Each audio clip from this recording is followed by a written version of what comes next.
ಶ್ರೀ ಪರಮಾತ್ಮನೇ ನಮಃ.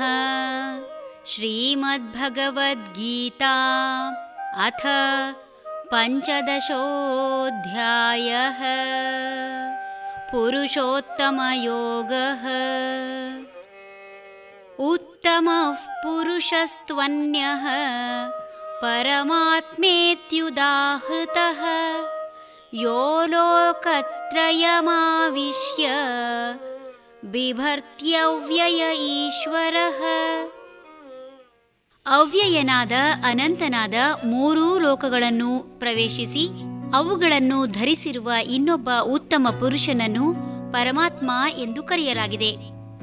ಎಂದಿಗೂ ನಾಶ ಹಾಗೂ ಬದಲಾಗದ ಮತ್ತು ಸಕಲವನ್ನೂ ವ್ಯಾಪಿಸಿ ಕೊನೆ ಮೊದಲಿಲ್ಲದ ಅಗಾಧವಾಗಿರುವ ಪರಮಾತ್ಮ ಎಲ್ಲ ಲೋಕಗಳನ್ನು ತನ್ನಲ್ಲೇ ಇಟ್ಟುಕೊಂಡಿದ್ದಾನೆ. ಸರ್ವವ್ಯಾಪಿಯಾಗಿರುವ ಭಗವಂತ ಸಮಸ್ತ ಭೂತಗಳ ಒಳಗಿದ್ದಾನೋ ಅಥವಾ ಹೊರಗಿದ್ದಾನೋ ಎನ್ನುವ ಸಂಶಯ ಬಂದಾಗ ನಾರಾಯಣ ಸೂಕ್ತದ ಈ ಸಾಲುಗಳು ಸಂಶಯ ನಿವಾರಣೆಗೆ ಸಹಾಯಕವಾಗುತ್ತದೆ. ಅಂತರ್ಬಹಿಶ್ಚ ತತ್ಸರ್ವಂ ವ್ಯಾಪ್ಯ ನಾರಾಯಣ ಸ್ಥಿತಃ.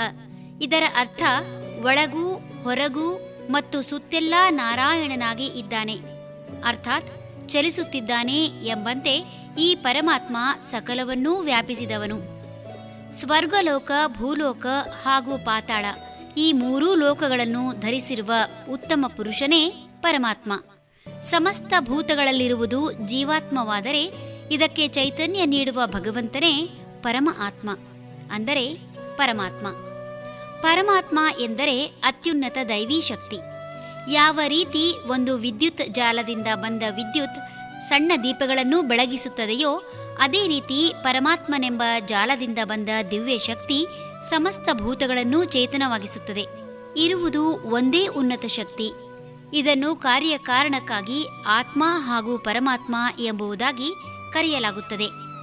ಸಮಸ್ತ ಭೂತಗಳಲ್ಲಿರುವುದು ಪರಮಾತ್ಮನ ಅಂಶ. ಪರಮಾತ್ಮ ಆತ್ಮನಿಂದ ಬೇರೆಯಾಗಿರಲು ಸಾಧ್ಯವಿಲ್ಲ. ಸಮಸ್ತ ಭೂತಗಳು ಪರಮಾತ್ಮನಲ್ಲಿ ಏಕವಾಗಿವೆ. ಹರಿ ಓಂ ತತ್ಸತ್.